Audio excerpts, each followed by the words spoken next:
Hello, my friends, hello, and welcome once again to stately Vaughn Manor. Now, today, it's another dumb top 10 list. Yes, it is my 10 favorite science fiction books. I was going to call it my 10 favorite science fiction novels, but a couple of these books on this list aren't really novels, and I'll explain when I get to them. Now, this is a list of my favorites, not a list of the best, although some of the best science fiction books ever written are on this list. I'm not sure this list will really particularly surprise anybody. There's not really a lot of surprises on this list. All of these titles are pretty recognizable titles. I mean, they're great, and that's why you know. That's why you know these books, because these books are all pretty great science fiction books. When I get to my top 10 horror novels or horror books, that might surprise you. Excuse the dogs in the background. They're always making noise. Anyway, on to my list. Now, I don't have all of my books out. A lot of my books are packed away right now because of construction that's happening here at Stately Vaughn Manor. The corridor, which leads to the vault of ancient science fiction below the manor, I can't get to that because of the construction. It's all blocked off. So I'm going to use advanced scientific technology, which I stole from aliens, to project the book covers here into space. I do have a couple of these books lying around that I can get to, but for consistency's sake, I will just project them all here using super scientific methods. We're way advanced here at the manor. So, my top 10 favorite science fiction books, starting at number 10 and going to number 1. Number 10 is Earth Abides by George R. Stewart. Earth Abides was an early post-apocalyptic novel. This was an early one. I forgot to write the dates down on all these books. Sorry, but this is an early one. This is one of the earliest post-apocalyptic novels, if not the earliest. It couldn't be. No, it's not. But it's one of the earlier post-apocalyptic novels. It's got a very different feel than the post-apocalyptic novels which we are so familiar with now in the 21st stupid century. This was back in the days when you had post-apocalyptic novels, but there were no zombies in them. There are no zombies in this book, which is weird. When you read it, you just expect zombies or something else like that. No zombies. But it's a great book, and it has a really interesting feel. George R. Stewart has a lot of themes which he's playing around with. This is a familiar situation that we're used to now, where a terrible disease has wiped out most of humanity. Just our main character and a few others that he runs across are still alive. And Stewart tries to really picture what that would really be like. And so he does give you a sense of reality with this apocalypse. A lot of the cliches which you're used to, you don't find in this book. And instead, he's thinking of bigger themes like the importance of culture and the importance of history and just how important those things would be in a post-apocalyptic society. When all society has to start over, how important is the past anyway at this point? What are the important things that you would need to survive and create a new society? And what things do you need to carry over from the past? And does the world, the planet Earth, even need us at all? Title kind of gives that away. But yeah, that's number 10, The Earth Abides by George R. Stewart. Definitely recommend that one. It's great. So that brings us to number 9, which is The Caves of Steel by Isaac Asimov. This is the first of his robot novels, and one of the best of his robot novels, I think. It's a detective story. It's a cop buddy story. It's a really interesting science fiction novel that takes place in a cave of steel. Basically, it's an entire city that is enclosed. And so nobody who lives in this city has ever sees the outside world. So when they do go outside for any reason, they freak out. It's interesting. There's a bunch of interesting stuff in this novel. And it's about a lot of different things. It's about what really makes a person, for one thing. This is one of those early artificial intelligence stories where it's talking about, well, what makes a sentient being sentient? What makes a person a person? Do you have to be human to be a person? Stuff like that you'll find in this, and plus it's just a really interesting murder mystery. So you got a lot going on in the Caves of Steel. It's awesome for all kinds of reasons, which brings us to number 8, which is The Day of the Triffids by John Wyndham. John Wyndham wrote a few really interesting books. A Day of the Triffids is one of my favorite science fiction novels ever, obviously. This is another post-apocalyptic novel. It reads more like one that we would expect. It's a lot darker than Earth Abides. And while it does not have zombies in it, it does have giant killer plants, which is a pretty good replacement for zombies. For the apocalypse to happen in this particular book, there has to be a certain series of events that just happen that have nothing to do with each other, but those events combine to create an apocalypse, and it's really interesting. And some of the stuff that goes down as this book rolls along, really good stuff. You really see where, like every post-apocalyptic story since has taken from this story. It's great. So another early post-apocalyptic story with killer plants, Day of the Triffids. Definitely recommend that one. Which brings us to number 7, which is The Martian Chronicles by Ray Bradbury.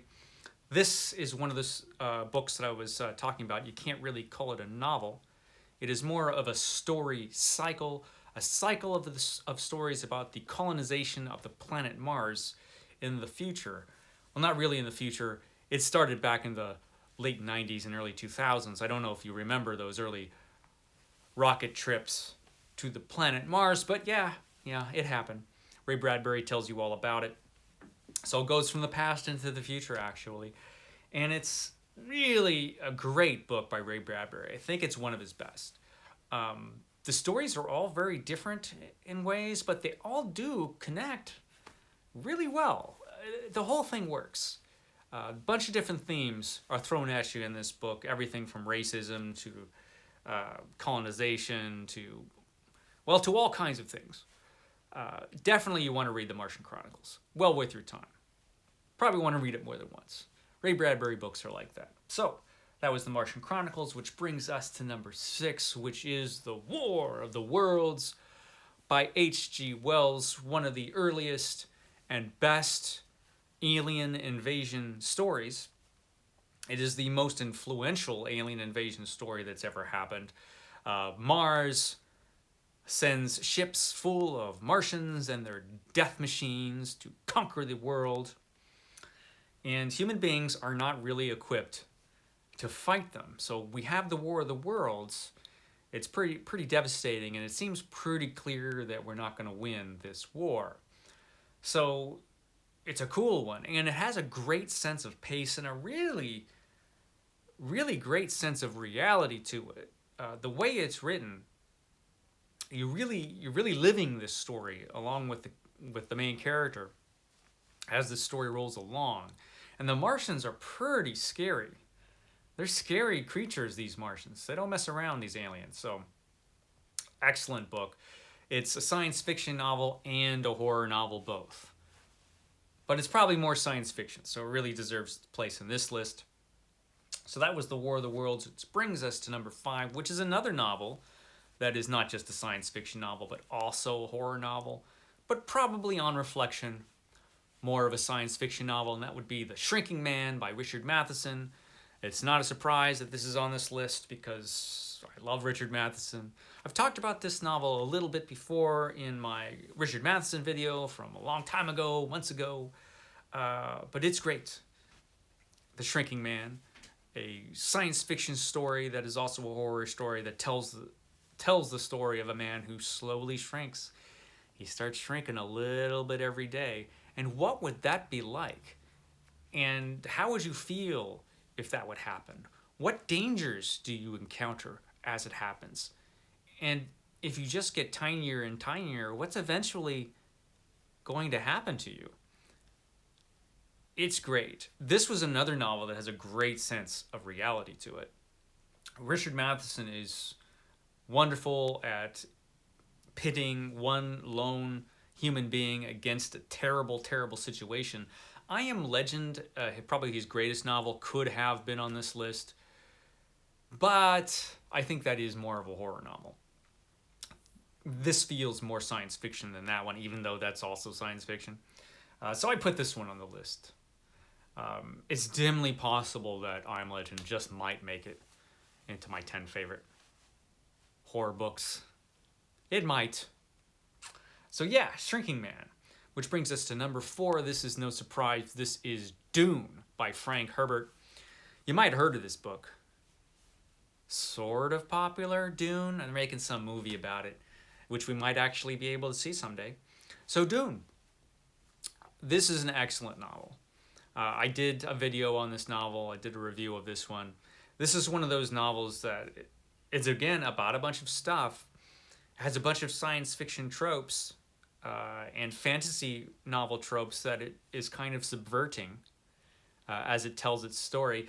It's surprising how many people think that it isn't that until they get to the second book and they're like, what the heck is this? It's a great book, Dune. Many people consider it to be the greatest science fiction novel ever written. I can't really argue that. Dune, it's amazing. Which brings me to number 3, and I just love this book. And I love this book since I was a child. This is The Time Machine by H.G. Wells, another H.G. Wells novel. It's very tiny, it's very short, so it's really more of a novelette. Not really a novel. Again, another reason I'm calling this my favorite science fiction books. But The Time Machine is glorious. Excuse my terrible dog, once again, interrupting my videos. No respect. But just The Time Machine. The Time Machine is a fantastic early time travel story where our time traveler goes into the future to find out just what happens to humanity, and it's kind of dark. And yet at the same time, it's a thrilling adventure. So the Time Machine is wonderful. It really holds up. Another one of those old-timey books which holds up marvelously. So The Time Machine, which brings us to number 2, which is The Left Hand of Darkness by Ursula K. Le Guin. This book is amazing, The Left Hand of Darkness. It's one of those books where after you finish it, you're just going to keep on thinking about it, probably. Again, it's about a ton of things. It's about everything from politics to how do you change your society for the better against resistance. How do you deal with societal change? It's all about gender. It's a lot about gender. What do gender roles really mean anyway? How important are gender roles to us just being people? There's all kinds of stuff going on in this book. And it's also fast-paced, interesting, has some real moments of excitement and danger in it. There's a lot of stuff going on in this book, The Left Hand of Darkness. Definitely one that is worth reading a few times. It's amazing. It's just an amazing book. I'm surprised it's not my number 1, but I've got a soft spot for number 1. And number 1 is City by Clifford Simak. I love City. It's another book that's kind of like the Martian Chronicles in that it's a story cycle. It's an interconnected set of stories about the future of humanity and the inheritors of the planet Earth. Robots play a huge part in this, and one thing I particularly like about it, dogs play an important part of this. Because this is a series of really great science fiction stories, this book presents a bunch of different ideas. It has a bunch of different themes in it. This has a couple stories you're just going to think about long after you finish this book. It's very entertaining. It doesn't feel too serious when you're reading about it, but it has some serious ideas which you will ponder and will probably want to revisit this book. I'm suspecting, I know I have throughout my life. I've revisited City a bunch of different times. I will reread it again. It probably will end up being one of the books I reread the most in my life. So City by Clifford Simak. magnificent book. And that was my top 10 science fiction books. Didn't take too long, just 15 or 16 minutes. So yeah, there you go. Catch me tomorrow for the Sunday Penguin. I don't know what it's about, my Sunday Penguin this week. Something about a whale. Some whale book. I don't know. But I'm going to be talking about that on the Sunday Penguin. Probably is going to be up late Sunday or later than usual because I'm going to be giving it to you from the rustic Vaughan Lodge, and let's hope the internet is even working. We'll see, but I will definitely catch you next time. Thanks, guys.